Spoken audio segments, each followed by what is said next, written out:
శ్రీ అక్కిరాజు రమాకాంతరావు మంజుశ్రీ గారు కూర్చిన ప్రసిద్ధ రచయితల ప్రశస్త వ్యాస సంపుటి సాహితీ వైజయంతి 11వ భాగం 19/9/20 నవ్య కవిత చారిత్రక భూమిక అంటే నేపథ్యం. ఏ ఆధారం మీద నవ్య కవిత్వం వచ్చింది అని ఆచార్య రాయప్రోలు సుబ్బారావు గారు రాసిన వ్యాసం. 20వ శతాబ్దపు నవ్య సాహిత్యాచార్యుల ప్రసిద్ధ కవుల ప్రముఖులైన రాయప్రోలు సుబ్బారావు గారి అముద్రిత వ్యాసం ఇది ముద్రింపబడలేదట. ఈ విషయాలు చెప్పడంలో వారికన్నా అధికారులు లేరు అని మేమంతా భావించామంట. ఆధునిక కవిత ఆవిర్భావ వికాస సాహిత్య తాత్విక దృక్పథం రాయప్రోలు వారు ఈ వ్యాసంలో విశ్లేషించారు. ఇది ఒక రకంగా రాయప్రోలు వారి స్వీయ సాహిత్య లేదా సాహిత్య స్వీయ చరిత్ర కూడా అనుకోవచ్చు అని సంపాదకులైన మంజుశ్రీ అంటారు. 1912వ సంవత్సరం సంక్రాంతి నెలలో నేను అంటే ఇప్పుడు రాయప్రోలు సుబ్బారావు గారు అంతా మద్రాసులో ప్రవేశించి విజ్ఞాన చంద్రికా మండలి అంతకు ముందే స్థాపితమై అది చాలా ముఖ్యమైన కాలమని నేను నమ్ముతా. అప్పటికి 1-1.5 శతాబ్దాల ముందు శతాబ్దం 1-1.5 శతాబ్దం ఆంధ్రులు అరవల ఇంత కోడంటికం చేస్తున్నారు. కానీ 1910-20ల ఆంధ్రుడు రాజధాని ప్రధాన పీఠాలను ఎక్కారు. జయంతి రామయ్య, వేపారామేశ, చెన్నాప్రగడ భానుమూర్తి మొదలైన వాళ్ళు ప్రముఖులు. పండితులలో ఆంధ్ర వాల్మీకి, అలాగే పంచాగ్గుణుల వావికోలం సుబ్బారావు ఆయన, అలాగే పంచాగ్గుణుల ఆదినారాయణ శాస్త్రి, వేటూరి ప్రభాకర శాస్త్రి, ఉమాకాంత పండితుడు అంటే అక్కిరాజు ఇత్యాదులు మద్రాసుకు వచ్చి కొమర్రాజు కోవిదుడు విజ్ఞాన చంద్రిక స్థాపించి కాశీనాథు నాగేశ్వరరావు గారు బొంబాయిలో కూడబెట్టిన రూపాయల సంచులను తంబు చెట్టు వీధిలో విప్పి వెదజల్లటం ప్రారంభించి ఈ కాలపు చరిత్ర గ్రంథాలుగా వ్రాయ తగింది. ఆ పని జరగల. నేను అతి క్లుప్తంగా రామాయణాన్ని కట్టే కొట్టే తెచ్చే అన్నట్లు సూచిస్తాను. ఎందుకంటే నా వ్యాస రచనలాగా పెరిగేట్లు అనిపించి సీతాదేవి అశోకవనంలో శుభ నిమిత్తాలలా నాకు రైల్లోనే కొన్ని సూచనలు కనపడ్డాయి. గురజాడ శ్రీరామూర్తి గారి కుమారుడు దుర్గాప్రసాదరావు అప్పుడు లా కాలేజీలో చదువుతారు. వారు నాకు రైలు పెట్టెలో కలిశారు. తన బసకు తీసుకువెళ్ళారు. దాదాపు 1 నెల వారి దగ్గరే ఉంచుకున్నారు. నేను మొట్టమొదట కొమర్రాజు కోవిదుణ్ణి దర్శించి 1 వారం రోజు వెళ్ళేవారు. వారు నాకు ఏవో కొన్ని ఇంగ్లీషు రచనలు ఇచ్చి తెలుగులోకి రాయమనేవి. వ్రాసిచ్చేశారు. వారి పితృవాత్సల్యం ఆదరం నన్నెంతో ఆకర్షి విజ్ఞాన సర్వస్వం ప్రారంభం. నన్ను నెలకు 50 రూపాయల మీద నియమించారు. హరి సర్వోత్తమరావు గారు ముఖ్యులక్క. మంచి లైబ్రరీ ఉంది. నేను తెలుగు కావ్యాలన్నీ అక్కడే చదివానని చెప్పచ్చు. అది వరకు సంస్కృత గ్రంథాలే చదివినవారు. ఆ సమయంలో గొల్లపూడి శాస్త్రి గారు, పూర్తి పేరు జ్ఞాపకం లేదంటున్నారు, దక్షిణాది ఆంధ్ర వాంగమయాన్ని ప్రకటించారు. వీరు గొల్లపూడి శాస్త్రి గారు కాదు, గంటి సూర్యనారాయణ శాస్త్రి గారు. శృంగార గ్రంథ మండలి పేరుతో రాధికా సాంత్వనం, సత్యభామ స్వాంతనం వంటి గ్రంథాలు అందంగా ప్రకటించి సాహిత్య శ్రోత్రియులు ఆందోళన చేశారు. ప్రభుత్వం అటువంటి గ్రంథాల ప్రకాశనాన్ని ఆపేసింది, నిషేధం. వాద వివాదాలు చెలరేగాయి. తర్వాత ఎప్పుడో ఈ నిషేధం ఉపసంహృతమైంది, తీసేశారు. ఇది సంపాదకులు చెప్పు. అహల్య సంక్రందనం వచ్చింది, దానితో పెద్ద తుఫాన్లే. అది వరకే గ్రామ్య గ్రాంధిక వాదాల పత్రికలు మారు మోగుతున్నాయి. ఇవన్నీ చదివేవాడిని నేను అని ఎవరు రాయప్రోలు చెప్తున్నారు. ఏదో దైవ నిర్దేశంగా అంత ప్రేరణకై కావ్యంలో ఒక కొత్త రచన ప్రారంభిస్తే ప్రతిఫలం ఏమవుతుంది అని నేనే ప్రశ్నించుకో తృణకంకణం రాసి, అది 19 చిన్న కృతి, 120 పద్యాలు అచ్చయింది. వేదం వారి జ్యోతిష్మతి ముద్రాలయంలో మొదటి ముద్ర, వెల 4 అణాలు. తృణకంకణం రాసేటప్పుడు నాకు సన్నిహిత సహచరులలో ముఖ్యుడు కురుగంటి సీతారామయ్య, బసవరాజప్పారావు. బసవరాజు ఏ రోజు వ్రాసిన పద్యాలు ఆ రోజే తీసుకొని వెళ్ళిపోయేవాడు. కంఠతా పెట్టి ఎక్కడ పడితే అక్కడ చదివి ఏవేవో వ్యాఖ్యానాలు చేస్తూ ఉంటాడు. కృతి లోపలి రచన కొత్త, ఆకారం కూడా అందంగా కుదే. పసుపు పచ్చ ఆఖరు పేజీ మీద తెలుగు రొమాంటిక్ పోయట్రీ అని ఇంగ్లీషులో, నవ కవితా మండలి అని తెలుగులో ప్రకటించిన నెలలోనే 500 పత్రికలు అయిపోయినాయి, అమ్ముడైపోయి. 2వ పది ఆవర్తానికి వచ్చా, సెకండ్ ప్రింటింగ్ అన్నమాట. తృణకంకణానికి చిన్న పీఠిక వ్రాశారు హరి సర్వోత్తమరావు. అందులో ఈ కవిత భావ కవిత అన్నారు. తన పేరు ఇయ్యకుండా ప్రకాశకులు అని వ్రాశారు. బందర్లో కృష్ణాపత్రిక ముట్నూరు కృష్ణారావు సంపాదకు. వారి కంఠస్వరం ఆబూతు రంకవలే ఉండి, లేఖనం కూడా అలాగే వీరోత్సాహం, పురుషభావ ప్రగల్భంగా. రాజకీయాల వేదాంత సూత్ర ఫణితలో రాసే సాహిత్య విషయాలు అపూర్వ విషయోత్కంఠతో ధ్వనించి ఆకార సదృశమై ఆయన బహుముఖ ప్రజ్ఞా విశేష వర్ణించాలని నేనెంతో ప్రయత్నించి, ఎండమాగుల గుర్రాల కంఠాల గంటలు కట్టగల ప్రతిభా విశృంఖలుడు అన్నా నేను. వారు తృణకంకణం మీద ఒక పేజీ పూర్ణంగా సమీక్ష వ్రాసి, దానితో తృణకంకణం కంకణం పడుచువారినే కాక పండితులను కూడా ఆకర్షించి, ఇది అభినవ కవి జాతక కథ తృణకంకణం. ఆనాటికి నేను చదువుతున్న పుస్తకం కాదంగా. ఆ రోజుల్లోనే వచ్చిన కొత్త కావ్యం గురదాడవ నీలగిరిపాడు. అప్పారావు పంతులు గారు, కొమర్రాజు లక్ష్మణరావు గారిని చూడటానికి వచ్చి ఆ పుస్తకం ఇచ్చి వెళ్ళారు. 1912 ఎడిషన్. కన్యాశుల్కం కూడా ఆ రోజుల్లోనే మద్రాసు చేరి. ఇంతకు తప్ప వారి ఇతర రచన 1913 పూర్వం వ్రాయబడినవి నేను చూడలేదు. రాణి సంయుక్త, వేలాల సుబ్బారావు అనే నవల ఆధునిక రచన చదివి, వెంకట పార్వతీశ్వరుల నవల వసుమతి వసంతం చదివి, వారి ఛందో రచనలు చదవాలి.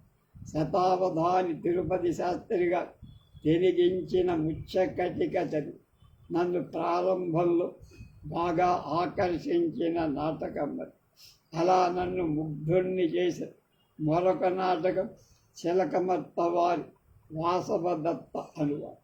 అన్నిటికంటే అత్యధికంగా నా హృదయంలో అచ్చు పడ్డ వీరేశలింగం గారి శాకుంత.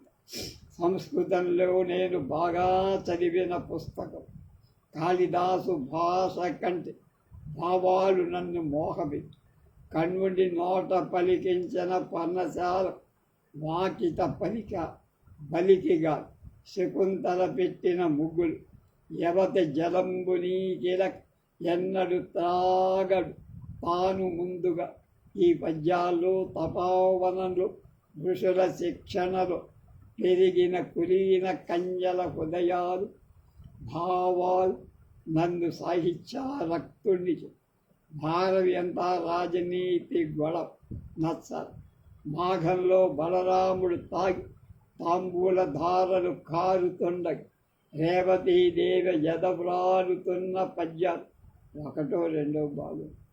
అన్నిటికన్నా రఘువంశంలో అజ విలాప ప్రభావం నా మేధో కోశాన్నే కాక హృదయ పద్మ కోశాన్ని గాఢంగా నైషధంలో శ్రీహర్షుడి రచన మల్లినాథ సూరే రాకపోతే ఏమైపోయేదో ఎవరికి తెలుగు కావ్యాలు మద్రాసుకు వచ్చాక అధికాధికంగా చదివి పిఠాపురం రాజాగారు ప్రకటించింది కళాపూర్ణోదయం అప్పుడే చదివి అందులో సుగాత్రి శాలివాహన కథ వర్ణలు తీసేసి శయ్యాగృహంలో వారి ఇద్దరు చిత్తవృత్తులు సునిశితంగా విస్తరించి ఉంటే బాగుండేది నా అభిరుచి. తృణకంకణ రచనలు ఇది కొంత సంకలితం అయ్యిందేమో నేను చెప్పలేనంటున్నా. రాయపురం గుజవెల్లి రామచంద్రరావు గారు ఇంగ్లీష్ లిటరేచర్లో ఎంఏ పాస్ అయి లా కాలేజీలో చదువుతున్నారు. ఆయనకు నాకు ఒక మేడలో ఉండటం తటస్థే. ఆయన కాసార కవుల కవిత్వం మెచ్చుకునేవారు. ఆయన అంటే వర్డ్స్వర్త్ మొదలైన వాడు కాసార కవి. ఆయన ఉపదేశ ప్రభావం బాగా తాకిందని మొట్టమొదట స్త్రీ పురుషుల సాహచర్యం భోగ స్పృహ లేకుండానే ఉండే.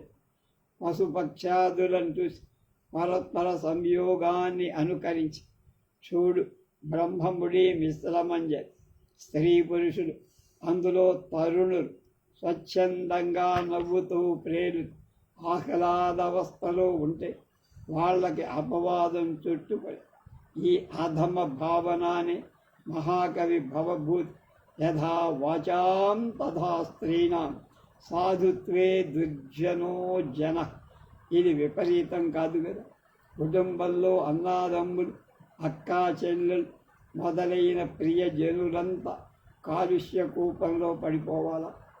తృణకంకణానికి ఇదే బీజం. శాఖాచంకరణం చెయ్యొద్దని విమర్శకులను ప్రార్థిస్తారు.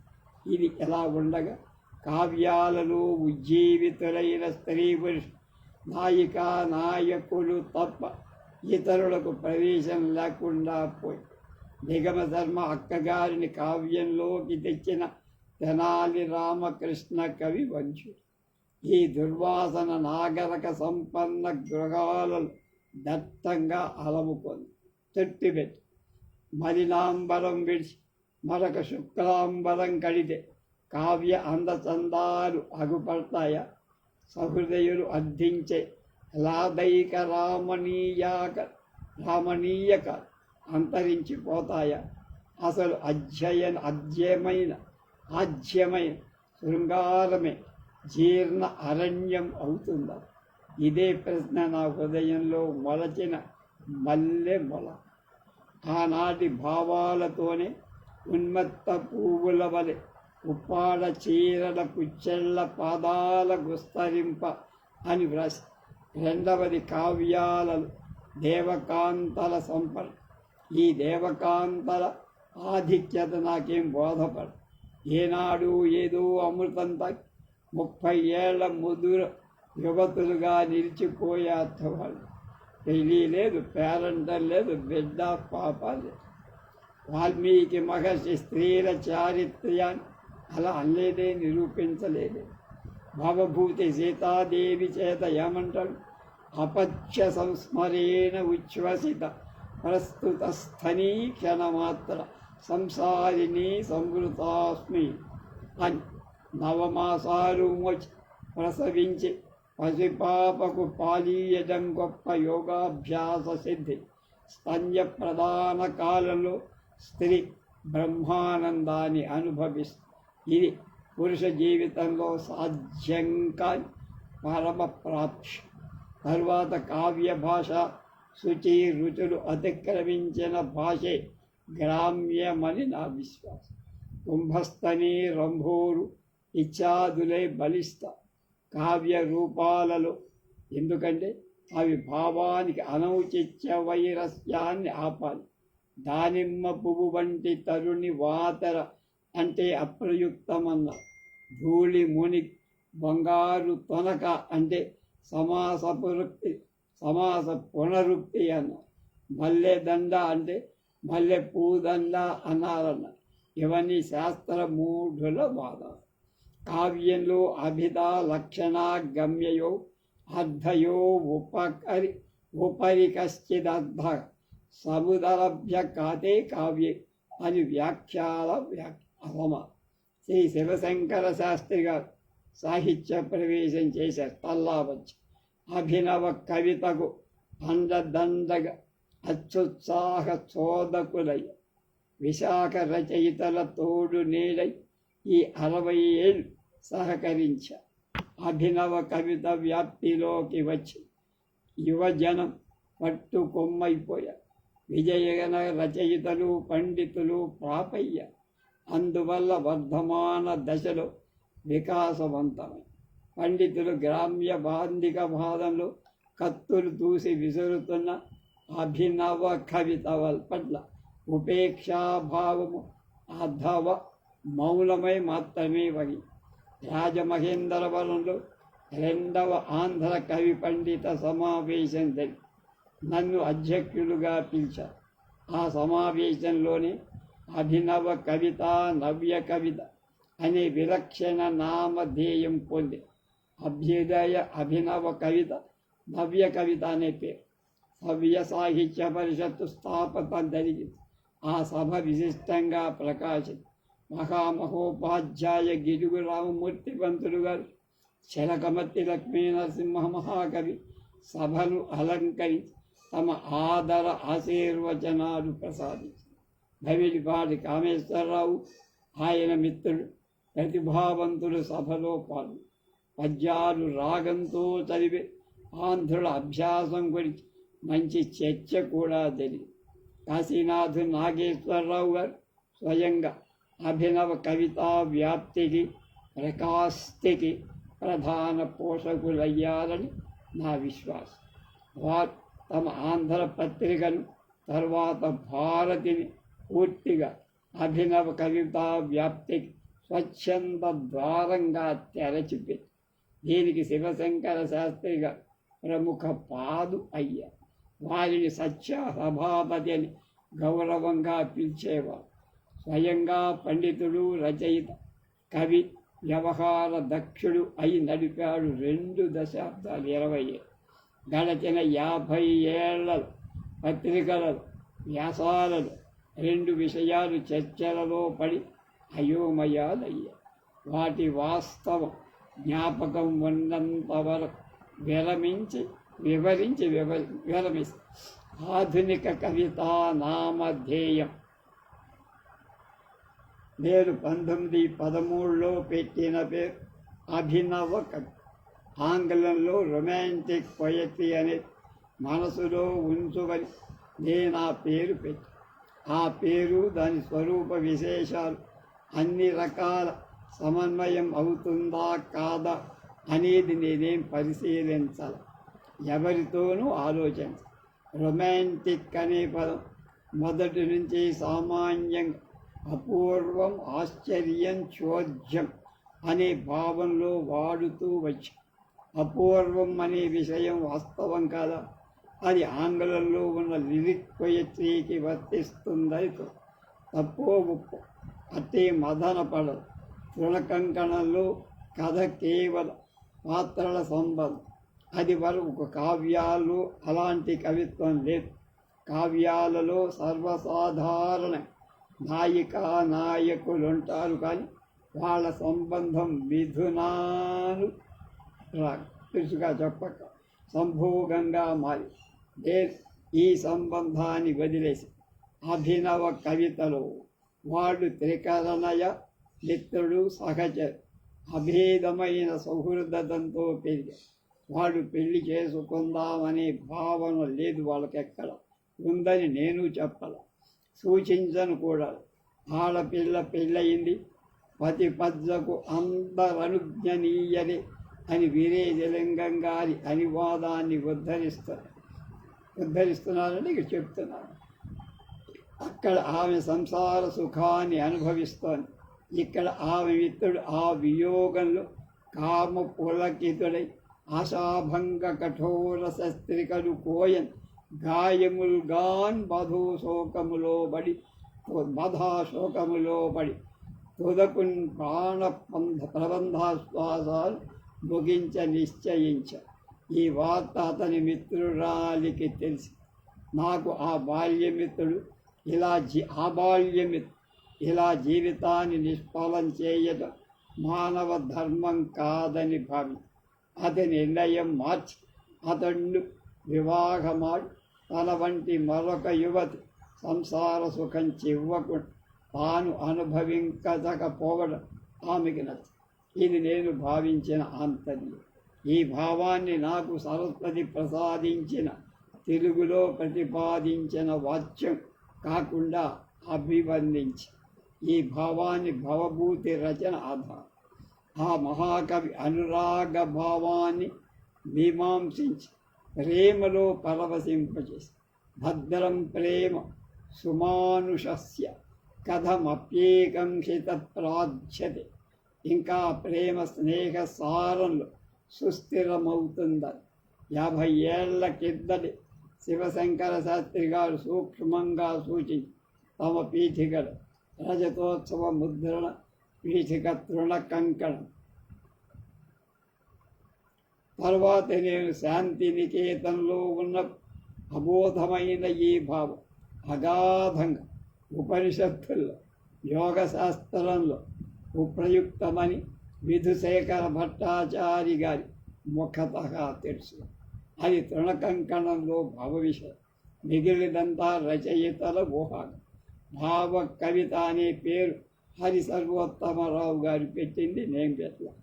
ఆనాడే ఆ పేరు కొంత చర్చలో పడి పంచాగ్రుల ఆదినారాయణ శాస్త్రి గారు దీన్ని ఇలా వ్యాఖ్యాని: కావ్య నాటకాలు శబ్దశిల్పం, శబ్దం అఖండం, అది సాధారణ లౌకిక వ్యవహారాలు తెలిపినట్టు సూక్ష్మమైన అలౌకిక వ్యాపారాన్ని గోచరింపచేస్తుంది. అది కాక సాహిత్యంలో భావము రసము ప్రధానం. భావం లేందే రసం ఎక్కడ? తృణకంకణలో ఆంతర్యమంతా వాచ్యం కాకుండా. ప్రభాకర శాస్త్రి గారికి ఇదంతా చెప్పి వారు నిజమే అని. తర్వాత వేలూరి శివరామ శాస్త్రి గారి బెజవాడలో ఈ విషయం అడిగారు. ఆయన ఆ విషయం పెద్ద శాస్త్రీయమైంది, ఎక్కడో నేనే వ్రాస్తానన్నారు. ఇది భావ్య కవిత్వ మూలం. ఆ తరువాత నవ్య కవితను పరామర్శించిన అథవా విమర్శించిన చాలామంది రచయితలు తృణకంకణంలోని స్నేహభావాన్ని ప్లటోనిక్ లవ్ అన్నారు. కానీ డాక్టర్ నారాయణ రెడ్డి గారు దీని ఆదిపాదులను తెచ్చి ఇది వ్రాసిన వారు ప్లాటో సిద్ధాంతాలు బాగా పరిశీలించినట్టు కానపడదని ఖండితంగా వివరించారు. ఇది నిజం. గురజాడ వారికి నాకు పోలిక.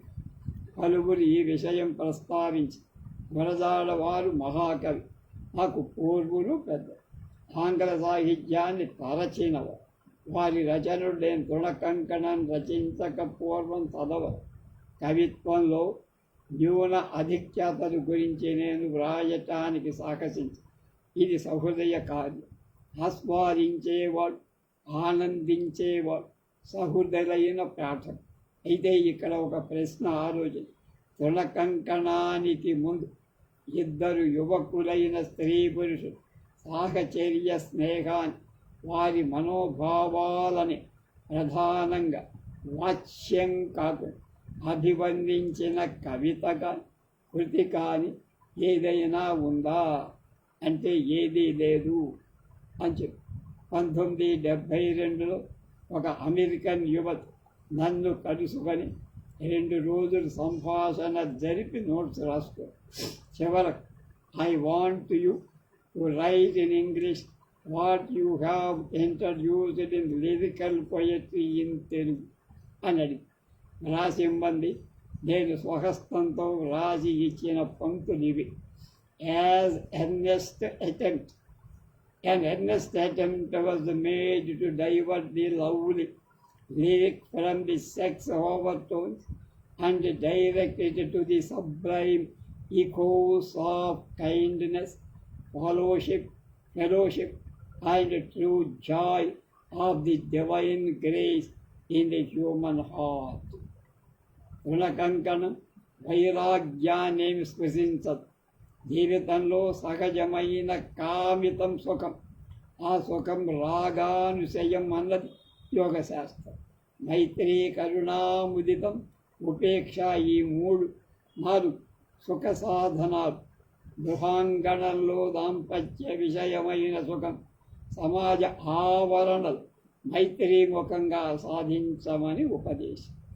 రుణకంకణంలోని యువతీ యువక దంపతులు వారి మాటలలో ఈ మాతృభావం ప్రకాశించ. అసలే భావం శబ్దార్థాలకు పైగా ఉంటుంది. అందులో మనోభావాలు చెప్పాల్సి వచ్చిన భాష ఒక కొత్త సృష్టిలో ధ్వనిస్తుంది. నేను వర్ణిస్తున్నవాడు నాకు భావన చిత్రంలో స్పష్టంగా కనిపిస్తాయి. ఎవరు చెప్పారు? రాయపురంలో. వారి చేష్టాధికం కూడా నేను కళ్ళతో చూస్తాను. వాటిని ధారాళంగా ధారగిల్లిన భాషలో ఉపయోగం. కొత్త సమాసాలు కల్పించానని విమర్శ. కానీ సమాస విధులు నిత్యాలు కావనే విషయం మర్చిపోయారు అందరూ. నైషధం చూడండి, 1, 2 ఉదహరిస్తారు. మదంజదానం పరికల్పనాయ. ఇక్కడ మదంజదానం అంటే నేను చేసిన మరొక దానాన్ని గురించి అని అర్థం. మత్ అన్యదానం. రాజపుత్ర అనేక దానాలు వ్రతాలతో చేసి అందులో కానీ మల్లినాథ సూరి సహృదయ. అంతేకాక సమర్థుడు అసవ్య విగ్రహ ప్రకరణలు సమర్పించుకోలే. అందుకోసం మదంజదానం అనే సమాసాన్ని మాం అన్యదానం ప్రతి అని విగ్రహించారు. నన్ను అన్యుని దానమయ్యేట్లుగా చేయబడే దానం అని అన్వయించారు. నేత్రాన్ని విదర్భసుతాసకీనం ప్రాపుస్తదేకం నిరుపాక్షరు. ఇక్కడ తత్ అనే నరుడు అన్వయించ తత్ పరమాత్మ పరంగా నిరూపించారు. నైషధం 3వ సర్గజం. మిశ్ర సమాసాలు పడ్డ మాట నిజం. ఏమి ఎక్కడ సోమాయ కరచరణాది కాయం వహిని పుట్టు ఆరని పోలి అనలేదా? అందుకని అర్థవత్ సమాసమని వ్యాఖ్యాతలు నిర్ధారణ చేసి ప్రకరణం పాత్రలను సందర్భాలను వదిలి సమాసం అన్వయించకపోవడం. పాఠకులకు ఈ గొడవక్కల్లా పద్యంలో ఏమైనా హృదయంగమమైంది, ఇంపయింది ఉందా లేదా? 3 అస్పష్టం. కావ్యం అంటే కవిత్వ సంవృత్తంగా ఉంటుంది. అది గుణం దోషంగా. కవితా పితామహుడు పెద్దల ఇరాన్ గుజరాతీ కాంత స్థనాల గూఢం కాకూడదు. ద్రావిడ స్త్రీ కుచాల బయలు కాదు. కనపడి ఆంధ్ర స్త్రీల పయోరుహాల గూఢం చాటుదన లేకుండా ఉంది. ఇది కవిత్వం. కాకపోతే కపిత్వము. శృంగారం. 4 అందరినీ ఆకర్షించేది శృంగారం, ఆనందింప చేసేది కూడా. ఇది కావ్యాదులలో అధికారంగా సంభోగ అభిముఖంగా ఉంది. దీని నిక్షేపం సప్తశతి కావ్యం. అందులో శృంగారం అలా సంవృతంగా ఉంది. కొత్తగా వచ్చిన కోడలు ఇంట్లో ఉంది. వాకిటమ్మ అమ్మగారున్నారు.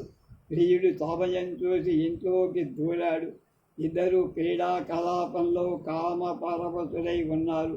కోడలి కాళ్ళ అందెల తప్పుడు, చేతుల గాజుల గలగల బాగా వినపడుతున్నాయి. అప్పుడు పొరుగింటిలో ఉన్న కోడలండు, ఇదిగో చప్పుడు చాలా అధికంగా వినపడుతోంది, జాగ్రత్త. అంటే నీ మామగారు గుడ్డివాడు. ఈ సందు చూసి నీ ప్రియుడు వచ్చి, కానీ అతడు చెవిటివాడు కాదు. నీ గలగల వింటున్నాడు. అత్తతో చెప్పగలడు సుమి అని ఇందులో చెప్పవచ్చింది ఏమిటంటే, తేట తెల్లగా చెప్పబడిన వాక్యంగా సమృద్ధంగా ఉన్నదంతా అగోచరం. సంపంగి పద దట్టంగా ఉంది, దానిలో మంచి సువాసన వస్తోంది, కానీ పువ్వు బయటికి స్పష్టంగా రావట్ల. పొదలోకి చూపు సారించి ఆకులు రెమ్మలు విడపరుస్తూ వెతికితే పుష్ప దర్శనము. హేమపాత్రల చందనం ఎండిపోయి ద్వారములు మోయుతున్న విహారము. ఈ పద్యపాదాలలో ఒకానొక యువతి విరహావస్థ వర్ణించి, కానీ కామద్వర ప్రస్తావన లేదందు. ఆ తాపంలో నగలన్నీ తీసేసి ఆ జ్వరం బాగా తీంద్రించిన నగలు పూలు అన్ని తీసి పారేసి పడే ఆపసోపాలు లేవు వాచ్యంగా, కానీ అన్ని బంగారు గిన్నెల్లో గంధం ఎండిపోయిందంటే ఉపశమనార్థం బంగారు గిన్నెల వంటి స్తనాలకు రాచుకొని చందనం కూడా ఎండిపోయిందనేగా. కామజ్వరం 100 డిగ్రీలు దాటింది. మెడలో ఉండాల్సిన ముత్యాల దండలు పూల సరాలు ద్వారబంధాలకు తగించిందంటే విరహ ఉద్రేకమేగా. కళ్ళు బాష్పధారతో నిండి ఉన్నాయ అమరిన శృంగ. తృణకంకణంలో శృంగారం ఉంది లేదు అని నేనేం వాదించాను, కానీ అది సంభోగ అభిముఖంగా స్నేహదీప్తంగా పోగు చేసి పూజాశాలకు శయ్యాగృహాలకు తేడా లేదా? శృంగారానికి శుచి రుచి 2 అంశాలు ఏర్పరచుకో. అందువల్ల ఇందరి శృంగారం విలక్షించి అమలిన శృంగారం అన్న. శృంగారం మలినమని అమలినమని 2 శృంగారులాలున్నాయా అని విమర్శ. మలినమవటానికి అవకాశం లేని అమలిన శృంగారం. వ్యభిచారాదుల శృంగారం మలినమవుతుందని నామం. యశోదాకృష్ణులు సౌందర్య శృంగారాన్ని సంకరం చెయ్యరా. నా భావనలో కామ ప్రేమలు 2 శృంగార సంబంధాలుగా భాషించి, ప్రేమ దైవికంగా కామం మానుషంగా నేను సంకేతించా. అందుకనే నా అమలిన శృంగార విషయం శబ్ద ఔచిత్యాన్ని చక్రస్థని రంభోల్ లాలన ఇత్యాదులు కేవల స్త్రీవాచకాలుగా వాడక జాగ్రత్త. ఇది అనుభవమే కదా. కూతుర్ని సోదరిని లలన అని ఎవడు పిలవరు. అందుకని రమ్యాలోకంలో ఈ ప్రసక్తి తప్పనిసరైన స్వరత సంభోగాదులను వాడాలి. సంయోగం అనడానికి శంక, భోగార్చన సరిపినట్టు అన్న. దీని విషయం పూర్తిగా తెలియని వాడు ఆక్షేపం. నేను దీనికి ఆదిపాదులు ఉపనిషత్తులో ఉన్నవి బయట పెట్టాను. సుప్రసన్నాచారిగా చెప్పారు. నా రచనలో భాష రూపఛాయ తిరిగి దీనినే ఆంగ్ల వ్యాఖ్యాత మెటఫోరిక్ ఎక్స్ప్రెషన్ అంట. ఆమె నగుమోమున లజ్జాలతలు పువ్వులు పూచినవన్న. రామలింగారెడ్డి గారు నా పద్యాలు కొన్ని చూసి ఫ్యాన్సీ ఇది అవుతుందా, నేచర్ అవుతుందా అని. నాకు వివేచించే కౌశలం లేకపోయి వారినే అడిగా, చెప్పండి. ఏమో చాలా చెప్పారు, అయినా స్పష్టంగా మోస్ట్ అబ్స్ట్రాక్ట్ బ్యూటీ అని వర్ణిస్తూ అందరి పద్యాలు వ్రాసి ఉన్నారు. పసుపు త్రాగిన కంఠమందున తాంబూల రాగరేఖల పగి వదరికరి నూలు పోగులు పొగరి నూలు పోగులు నిగనిగమనుచు ఆని ముత్యాల దండలు అరడునట్టు నీళ్ల కోసము నెడత కొనేటికే నిండు బిందె భుజాన తొనికెసలాడు వతుతుండ హంసలు వెంబడబడ నడల ఎందాల తరువాత వారిని కలుసుకోవడం జరగల. భాష అవ్యక్త శృతి వంటిది అని సంభావిస్తారు. ఎన్ని రాగాలకో అనుసరిస్తారు. దేశాభిమానకం. మద్రాసులో ఉన్నత విద్యాభ్యాసం చేస్తున్న ఆంధ్ర విద్యార్థులు 1000 మంది ఉండేవారు. వాళ్ళకి 3 సమాజాలు వేరు. 1913 వరకు అన్నీ ఏకమై 13 ఒకే మహాసభ ఏర్పడి భయ్యా నరసింహేశ్వర శర్మ అధ్యక్షుడు. అప్పుడు నన్ను పద్యాలు వ్రాయమన్నారు. ఆ పద్యాలు యావదాంధ్ర జనదే మాతృదేవి అని సంబోధించి, ఆ సమాసం సంస్కృతంలో ఉంది, తెలుగులోకి మార్చండి అన్న. తెలుగు తల్లని పూజా వాచకం పుట్టి అది వరకు ఆ మాట భాషలో లేదు. ఆంధ్రోద్యమ ప్రారంభమై విస్తరించి ఉద్రేకించి తెలుగు తల్లి జనుల కంఠంలో మారు మ్రోగి నిలదు. నాకు ఆంధ్రాభిమానం జన్మాంతర వాసనగా వచ్చింది. ఆ అభిమాన కవిత్వం చాలా రసం. అప్పుడు 1914-17 శాంతినికేతన్లో ఉన్న బంకించంద్రుని వందే మాతరం గీతం దీనికి ఓంకారమైందని నా జ్ఞాపకం. తెలుగు వాణి, తెలుగు కత్తి, ఈదృశ సమాసాలని నేను సృష్టించని ఏం కారణమో ఊహించలేదు. అభినవ కవితను కొనసాగించారు చాలామంది యువకులు. కానీ అభిమాన కవిత్వం ఎందుకో వ్రాయలేకపోయింది. 19-17 మధ్య అభినవ కవిత బాగా పాదుకొని మొదలు 10 ఏళ్ల దాకా ఎవరు ఆ వ్యవసాయంలోకి దిగ. నా రచనలు ఏవి ఎప్పుడు వ్రాశాను అది నా డైరీలో రాసి పెట్టుకోను. శివశంకర స్వాముల మా ఇంటికి వచ్చిన నా కాగితాలు చూశారు, ప్రోత్సహించి ఎన్నింటినో పత్రిక పంపేవారు. వారికి సర్వదా కృతజ్ఞత. 7 నా రచనకు కొండ గుర్తు. 1909 లలిత ప్రారంభ రచన. 12-14 మధ్య తులకంకణాది 4. 15-17లో దేశాభిమానక. ఎక్కువ భాగం రమ్యాలోక మాధురి దర్శనం. 49లో రూపనవలి. 60లో దూతమత్తేవం మేఘ సందేశం. సంస్కృతానుభవం దీనితోనే ప్రారంభం. ఉత్తర రామచరిత్ర, శకుంతల. 72లో సుందరకాండ, రాసపంచాధ్యాయ. అభినవ కవి. దేశాభిమాన కవిత్వం నేనే మొదలుపెట్టి దాని లక్షణ సంగ్రహం కూడా నేనే. నాకు ముందు అలాంటి కావ్యాలు లేవు. అలాంటి కావ్యాలు గుర్తింప పరిశోధకులు వెనక. అభినవ కవితా రచనలో నేను ఎవరిని అనుకరించల.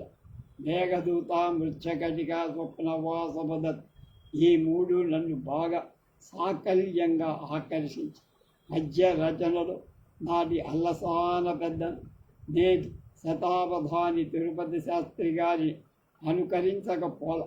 అంటే ఇతర ఉత్తమ కవులను ఆపాకరించానని అర్థం కాదు. రసము, భావం వీటి గురించి నిస్సందేహంగా తెలుసుకోవాలి. ఎంతో చదివా. విజ్ఞులను వినమ్రంగా జిజ్ఞాసువునై ప్రార్థించి వారు కూడా వివరించి నాకు ఎంతవరకు పూర్తిగా బోధపడదు. ఇది సత్యం. నాటకాల్లో భాష అంటే, భావం అంటే అర్థము కళ్ళతో కలకలం కలిసే సైగ. కానీ శ్రవ్య కావ్యం ఇదంతా అంతరంగ వ్యాప్తి. శయ్యాయాత్త సహాయని అనే వాక్యం విన్న ఎంతో మనోవ్యాపారం జరుగుతుంది.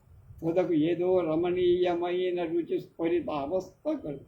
శరీరం పులకిస్తూ సర్వాంగీణమైన ఆహ్లాదం అనుభవించినట్టు. ఈ విశేష వాక్కులో ఉన్నదా, అర్థంలో ఉందా? మహాకవి కాళిదాసు చెప్పిన వాగర్ధావివ సంపృక్తౌలో అనే శ్లోకంలో ఈ మైమాంస తేల్చాలనుకో. పైగా ఆయన వాగర్ధ బంధాన్ని పార్వతీ పరమేశ్వర బాంధవాన్ని పోల్చారు. పైగా జగత్పితరుడు అనే విశేషం ప్రయోగం. ఆ మహాకవి వాక్యానికి రసోవై సహ అనే ఉపనిషత్తే మూలం అనిపిస్తుంది. మన ఆదికవి నన్నయ్య భట్టారకుడు పార్వతీ పరమేశ్వరులతో పాటు శ్రీ మాధవులను, వాణి విధాతను కూడా కలిసి స్త్రీ పుంసయోగ లోకహితమని స్మరించి పండితరాజులు తరచి తేల్చి ఆభరణ భగ్నార్ణ్యవచ్చిన అచ్ఛిన్నదేక రస అని నిన్న. నవ్యులలో కవులు, సహృదయులు, విద్వాంసులైన వారు దీనికి తమ భాష్యం ఆలోచించాలి.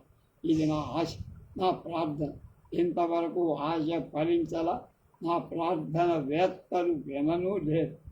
మహాకవి జగత్ పితర భావంలో నన్నభయ భట్టారకుని స్త్రీ పుంస సంయోగ భావనలు శృంగార స్ఫురణమున్నదిని భవి. దానినే నా అభినవ కవితలో అమరిన శృంగారం. సిద్ధాంతాధికారం నాకు లేదు. అంతేకాదు శృంగార శబ్దానికి మన సమాధానమైన నిర్వచనం కానీ వ్యుత్పత్తి కానీ నాకు దొరక. వ్యుత్పత్తి కూడా దొరక.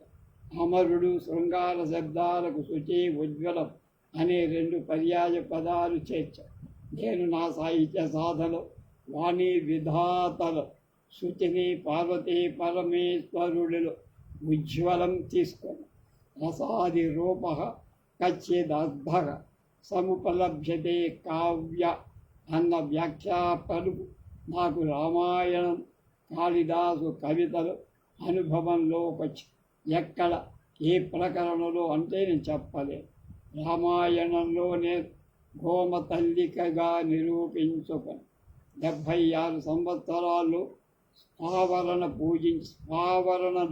స్వ ఆవరణలో పూజించి ఆ తల్లి ఇచ్చిన అమృతం తాగి ఆవులో పాలున్నవి ఎక్కడ అంటే ఏం సమాధానం. కానీ ఆఖరుకు లేక ముఖం తగిలేద పొదుగులోకి వస్తాయి.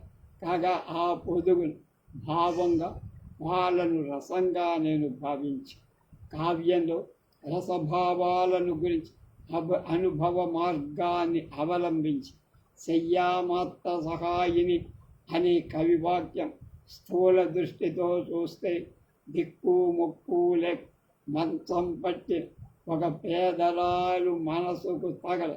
ఇది ఇష్టార్థంగా కాబట్టి భావాంబరంలో తిలకిస్తాడు. అప్పుడు మంచి ఇల్లు, అందులో పడక గది, అందులో మంచంపై దాని మీద ఉన్న మగనాలు జ్యోతకం.